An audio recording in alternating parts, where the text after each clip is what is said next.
12 తిరుగులేని శక్తిగా రోజు రోజుకు పెరిగిపోతున్నటువంటి బీజేపీ ప్రభావం ఒక్కసారిగా తేడా కొట్టిందా అనే డౌట్ సందేహం ఖచ్చితంగా వస్తుంది. గత ఒక నెల రోజులుగా మనం జరిగిన పరిణామాలు చూస్తుంటే లాస్ట్ నెల రోజులుగా జరిగిన పరిణామాలు ఖచ్చితంగా బీజేపీ పతనం మొదలైందా అనే ఒక పతనానికి అంకురార్పణ జరిగిందా అనే వాదనలైతే వినిపిస్తూ ఉన్నాయి. మనకు తెలిసింది 2014లో బీజేపీ అధికారంలోకి వచ్చిన తర్వాత నుంచి కూడా వరుసగా అన్ని రాష్ట్రాల్లో చొచ్చుకుపోతున్న పరిస్థితి మనకు కనిపిస్తుంది. ప్రతి రాష్ట్రంలో కూడా ప్రతి గెలుపు కాంగ్రెస్‌కి, విపక్షాలకి ప్రతిసారి కూడా ఓటమిల సంఖ్య పెరుగుతుంది. వీళ్ళ విజయాల సంఖ్య పెరుగుతూ ఉంది. అటువంటి నేపథ్యంలో రీసెంట్‌గా ఉన్నటువంటి ఒక 20 రోజుల ఫలితాలు గనుక 20 రోజుల యొక్క పరిణామాలు మనం చూసినట్లయితే కొంచెం డిఫెన్స్‌లో పడిపోయిందా? బీజేపీకి ఏమన్నా ఆహ్, ఓటమి అంకురార్పణ జరిగిందా? అనే ప్రాస్పెక్ట్ అయితే కనిపిస్తుంది. అందులో ఖచ్చితంగా ఫస్ట్‌ది ఏదైతే నీట్ పేపర్ లీకేజ్ సంబంధించిన ఉదంతం మొత్తం గూడా మనకు తెలిసిందే.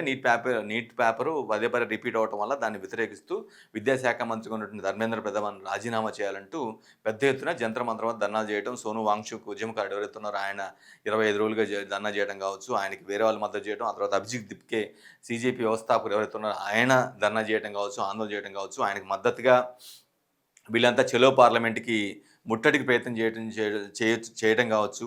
ఆ సమయంలో పోలీసులు చాలా తీవ్రంగా, సివియర్‌గా వ్యవహరించి ఆందోళనకారుల్ని చెదరగొట్టి, టియర్ గ్యాస్ ప్రయోగించి కొట్టడం కావచ్చు. అయినప్పటికీ వాళ్ళు తగ్గకుండా దాన్ని కొనసాగించి చివరికి అనుకున్న డిమాండ్ ఏదైతే ఉందో ధర్మేంద్ర ప్రధాన్ రాజీనామా చేయాలి అనే డిమాండ్ ఏదైతే ఉందో దాన్ని నెరవేర్చుకున్నారు. 4, 5 సార్లు సంప్రదింపులు జరిపి కేంద్ర పెద్దలు ఎవరైతే ఉన్నారో జేపీ నడ్డా కావచ్చు, కొంతమంది కలిసి ఆయనతో జితేంద్ర సింగ్ కావచ్చు, కేంద్ర మంత్రులు ఈ సీజీపీ వ్యవస్థాపకులు ఎవరైతే ఉన్నారో ఆ పార్టీ దాని యొక్క అంటే అభిజిత్ దిప్కే తర్వాత ఎవరైతే ఇద్దరు ముగ్గురు ఉంటారో సౌరవ్ దాస్ కావచ్చు, ఇంకొకటి అశుతోష్ రాంకా కావచ్చు, వీళ్ళంతా కలిసి సంప్రదింపులు జరిపిన తర్వాత 4 చర్చలు జరిగిన తర్వాత ఎట్టకేలకి వాళ్ళు అనుకున్న డిమాండ్లు ఒప్పింపు చేయించుకున్నారు. అందులో ఆ డిమాండ్‌లో భాగంగా ప్రధానమైనది ధర్మేంద్ర ప్రధాన్ రాజీనామా. సో, అంటే ఆ ఎన్నికల వ్యూహాలు జరుగుతున్న అంటే ఆ గొడవలు ఏదైతే జరుగుతున్న సమయంలో ఈవెన్ ఆహ్, విమర్శల తాకిడి కావచ్చు, లేదంటేనేమో ఆందోళనల తీవ్రత కావచ్చు, అది ప్రధాని మోదీ వరకు వెళ్ళిపోవటం, ఆయనే స్వయంగా వీటికి చెక్ పెట్టాలి, లేదంటే ఇది దేశం మొత్తం వ్యాపిస్తుందనే ఒక డిఫెన్స్‌లో పడిపోయి, ఆయన ఒక సెల్ఫీ వీడియో కూడా పెట్టి, జంజీ అంటూ సంబోధిస్తూ వాళ్ళకి ఒక అష్యూరెన్స్ ఇవ్వడం జరిగింది. అంటే చాలా ప్రపంచంలోనే అత్యంత శక్తివంతమైనటువంటి వ్యక్తిగా ఉన్నటువంటి ప్రధాని మోదీ కూడా అక్కడ జంతర్ మంతర్‌లో జరిగిన ఆందోళనలు కావచ్చు, ఆ ఆందోళనలు కాస్త దేశవ్యాప్తంగా ఉన్నటువంటి పలు రాష్ట్రాల్లో ధర్నాలుగా, నిరసనలుగా కావడం కావచ్చు, ఇవన్నీ కూడా కొంత డిఫెన్స్‌లో పడేసేలా స్వయంగా ప్రధాని మోదీయే రాజీనామా అంటే ఉద్యోగులకి అంటే నిరుద్యోగులు కావచ్చు, లేదంటే ఎవరైతే ఆందోళనకారులు ఉన్నారో వాళ్ళకి ఒక అష్యూరెన్స్ ఇవ్వటం. ఎట్టి పరిస్థితుల్లో పేపర్ లీకేజ్‌ని క్షమించేది లేదు. దాన్ని దాన్ని స్టిక్ చేయడం కోసం, లేదంటే ఆ లీకేజ్ జరగకుండా ఉండటం కోసం అన్ని చర్యలు తీసుకుంటాం. ఒక కమిటీని ఏర్పాటు చేస్తామని చెప్పడంతో పాటుగా కొన్ని రోజులకి వాళ్ళు ఇచ్చిన డిమాండ్లలో ఏదైతే ఉందో ప్రధానంగా ధర్మేంద్ర ప్రధాన్ రాజీనామా కూడా దక్కించుకున్నారు. ఇదొక పెద్ద స్టెప్, పెద్ద బ్లాస్ట్ బీజేపీకి అనే వాదనలు కూడా బలంగా ఉన్నాయి. దేశవ్యాప్తంగా బలంగా ఉన్నాయి. ఎందుకంటే 12 ఏళ్లుగా పాతుకుపోయినటువంటి బీజేపీ ప్రభుత్వం వరుస విజయాల మీద విజయాలు అన్ని రాష్ట్రాల్లో చాప కింద నీళ్ళలో చొచ్చుకుపోయినటువంటి బీజేపీకి ఆ నీట్ పేపర్ లీకేజ్ అంశం ఒక పెద్ద స్ట్రాంగ్‌గా, అదేవిధంగా కాక్రోచ్ జనతా పార్టీ ఏదైతే ఉందో ఒక ప్రత్యామ్నాయ శక్తిగా బయటికి రావడం కావచ్చు. చిన్న సుప్రీంకోర్టు చీఫ్ జస్టిస్ ఏదో ఒక అన్న మాటకి ఆ మాటని కాక్రోచ్‌తో పోల్చారని చెప్తూ ఆ అన్న మాటనే పట్టుకొని వీళ్ళు ఒక పార్టీగా ఉద్భవించి దేశవ్యాప్తంగా ఫాలోవర్లను పెంచుకోవడం కావచ్చు. ఇదంతా ఒక ఇంపాక్ట్‌ఫుల్‌గా అధికార ప్రభుత్వం మీద అంటే బీజేపీ ప్రభుత్వం మీద ఖచ్చితంగా ఒక ఎఫెక్ట్ పడింది అని చెప్పడంలో ఎటువంటి అతిశయోక్తి లేదు. అది ఫస్ట్ స్టెప్‌గా వాళ్ళు డిఫెన్స్‌లో పడిపోయి స్వయంగా ప్రధాని మోదీ 2 సార్లు సెల్ఫీ వీడియోలు పెట్టి no issue will be taken care అని చెప్పి చెప్పడం కావచ్చు. నీట్ పేపర్ లీకేజ్ భవిష్యత్తులో కాకుండా చర్యలు తీసుకుంటామని, కమిటీ వేస్తామని, చట్ట సవరణ కూడా చేస్తామని చెప్పడం కావచ్చు. అందులో భాగంగా అంటే వీళ్ళు విద్యార్థులు పెట్టిన డిమాండ్‌లలో భాగంగా ధర్మేంద్ర ప్రధాన్ రాజీనామా జరగటం కావచ్చు. ఇది ఒక ఫస్ట్ యాస్పెక్ట్‌గా చూడాల్సిన అవసరం ఉంది. సెకండ్ యాస్పెక్టు బంకీపూర్‌లో ప్రశాంత్ కిషోర్ విజయం. జనస్వరాజ్ పార్టీ అధినేత ఎవరైతే ఉన్నారో ఆయన విజయం. బీజేపీ కంచుకోటగా ఉన్నటువంటి బంకీపూర్‌లో ఆయన గెలవడం అనేది మాత్రం నిజంగా ఒక ట్రెండ్ సెట్ చేసినటువంటి పరిస్థితి కనిపిస్తూ ఉంది. సరే ఆయన ఎలాంటి ఎన్నికల వ్యూహం పన్నాడు, ఎలాంటి అంశాలను టేకప్ చేశారు, ఏ బేస్‌ని పట్టుకొని జనంలోకి వెళ్లారనేది పక్కన పెట్టినట్లయితే నితిన్ నబీన్ స్వయంగా ప్రాతినిధ్యం వహిస్తున్నటువంటి బంకీపూర్‌లో ఆయన 5 సార్లు గెలిచిన ఆ నియోజకవర్గంలో జనస్వరాజ్ పార్టీ అని ఒక నెల రోజుల గ్యాప్‌లోనే ఎంట్రీ ఇచ్చేసి ఆఫ్‌కోర్స్ పార్టీ 2024లో పెట్టినప్పుడు కూడా 2025 అసెంబ్లీ ఎన్నికల్లో మొత్తం ఆయన బ్లాస్ట్ అయిన పరిస్థితి మనకు కనిపిస్తూ ఉంది. ప్రశాంత్ కిషోర్ అక్కడ గెలవలేదనమాట. అంటే ఆయన పెట్టినటువంటి క్యాండిడేట్‌లు ఎవరు కూడా గెలవలేదు. సో, అంత ఘోర అపజయం తర్వాత ఈ బంకిపూర్ స్థానాన్ని ఒక నెల రోజుల ముందుగా ఎంచుకొని కంటెస్ట్ చేసి నితిన్ నబీన్ ఆహ్, క క ప్రాతినిధ్యం వహించినటువంటి ఆ నియోజకవర్గంలో గెలవడం అనేది నిజానికి క్యాంపెయిన్‌లో కూడా బీజేపీ చాలా స్ట్రాంగ్ హడావుడి చేసిందక్కడ. అక్కడ కేంద్ర మంత్రులొచ్చారు. నితిన్ నబీన్ బీజేపీ జాతీయ అధ్యక్షుడిగా వచ్చి క్యాంపెయిన్ చేశాడు బీజేపీ తరపున. నీరజ్ కుమార్ సిన్హా అని ఎవరైతే క్యాండిడేట్ ఉన్నారో నితిన్ నబీన్ ప్లేస్‌లో ఆయన పెట్టారు.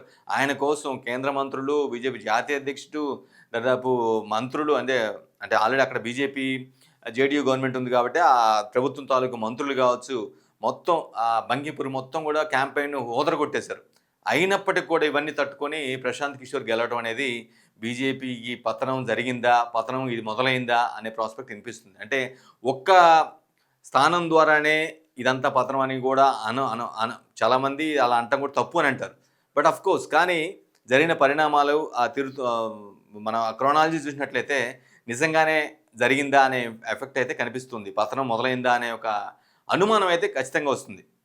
ఒక్కదాన్ని బేస్ చేసుకొని అలా అనటం కూడా మనం కరెక్ట్ కాదనేది వాదనలు ఖచ్చితంగా ఉంటాయి. ఈ మన పొలిటికల్ సొసైటీలో జస్ట్ ఒక విజయం పట్టుకొని లేదంటే ఇంకొక వాళ్ళు అనుకున్నటువంటి ఆందోళన ద్వారా కొంత ప్రభుత్వం గందరగోళానికి గురైందన్న ఒక బేస్‌ని పట్టుకొని బీజేపీ పతనం మొదలైందా అనంటే ఖచ్చితంగా న్యూట్రల్‌గా చెప్పొచ్చు. కొంతమందేమో అయింది, దాని సంకేతాలు ఇవే అనొచ్చు. కొంతమందేమో లేదు మీరు ఒక్కదాన్ని బేస్ చేసుకొని ఏ విధంగా బీజేపీ డౌన్‌ఫాల్ మొదలైంది ఎలా అంటారు, అది కరెక్ట్ కాదని కూడా అంటుంటారు.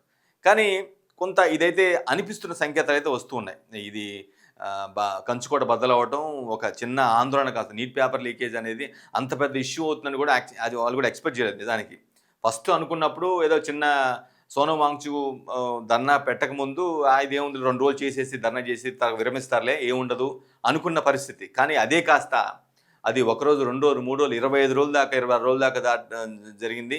ఆ సోనం వాంగ్‌చుక్ నిరాహార దీక్ష ఆయన హాస్పిటల్‌లో కూడా చేశారు. ఆయనకి మద్దతుగా జంతర్ మంతర్ వద్ద చాలామంది పెద్ద ఎత్తున కాక్రోచ్ జనతా పార్టీకి సంబంధించినటువంటి యంగ్‌స్టర్స్ కావచ్చు, ఆ పార్టీలో యాక్టివ్‌గా ఉన్నటువంటి వ్యక్తులు కావచ్చు, వీళ్ళంతా కూడా వీళ్ళ పిలుపు మేరకు ఆయనకి మద్దతు ఇవ్వటం. ఆ తర్వాత అభిజిత్ దిప్కే కూడా 4, 5 రోజులు దీక్ష చేయటం కావచ్చు.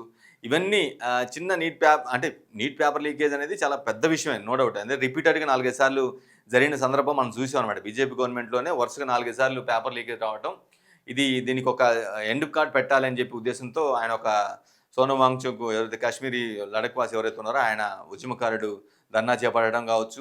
అది కొద్దిగా పెరిగిపోయి ఈవెన్ గవర్నమెంటే కుదుపుకు గురయ్యేలా, గవర్నమెంటే కొంత డిఫెన్స్‌లో పడిపోయేలా, కదిలిపోయేలాగా దాని ప్రభావం అంత దూరం వెళ్ళింది కాబట్టి సో అదొక బలమైనటువంటి దెబ్బగానే మనం చూడాల్సిన అవసరం ఉంటుంది బీజేపీకి.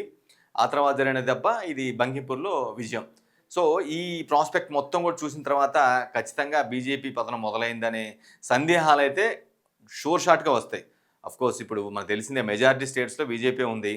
కానీ ఈ 2 సందర్భాలను, ఈ 2 బేస్ చేసుకొని కూడా మనం ఒక డెసిషన్ తీసుకోవాల్సిన అదేది లేదు. బట్ జనరల్‌గానే పొలిటికల్ సొసైటీలో లేదంటే రాజకీయ విశ్లేషకులు కావచ్చు, మేధావుల్లో ఒక అభిప్రాయం అయితే వ్యక్తం అవుతుందనమాట. ఎందుకంటే 2 వెంట వెంటనే జరిగినటువంటి ఒక ఇన్సిడెంట్లు ఏవైతే ఉంటాయో, 2 ఒక పెద్ద లక్ష్యాలు వాటి గురించి మెన్షన్ చేస్తూ సహజంగా మాట్లాడుకునే అవకాశం ఉంటుంది కాబట్టి అందులో భాగంగా ఒకటేమో అక్కడ జరిగినటువంటి వాళ్ళు విద్యార్థులు నీట్ పేపర్ లీకేజ్‌ని వ్యతిరేకిస్తూ ధర్మేంద్ర ప్రధాన్ రాజీనామాని ఏదైతే అనుకున్నారో అనుకున్నది సాధించడం ఒకటి.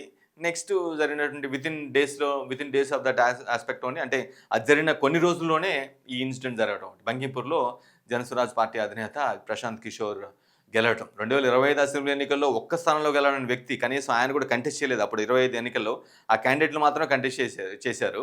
అలాంటి వ్యక్తి నెల రోజుల ముందు బంకిపూర్‌లో లేదు మనం పోటీ చేయాల్సిన అవసరం ఉంది, మన సత్తా తెలియాల్సిన అవసరం ఉందని చెప్పేసి 30 రోజుల ముందు ఎంటర్ అయ్యి 30 ఏళ్ల పార్టీని కంచుకోటని బద్దలు కొట్టాడు. సో ఈ పరిణామాలే బీజేపీ పతనం మొదలైందా అనే సందేహాలనైతే రైజ్ చేస్తూ ఉన్నాయి.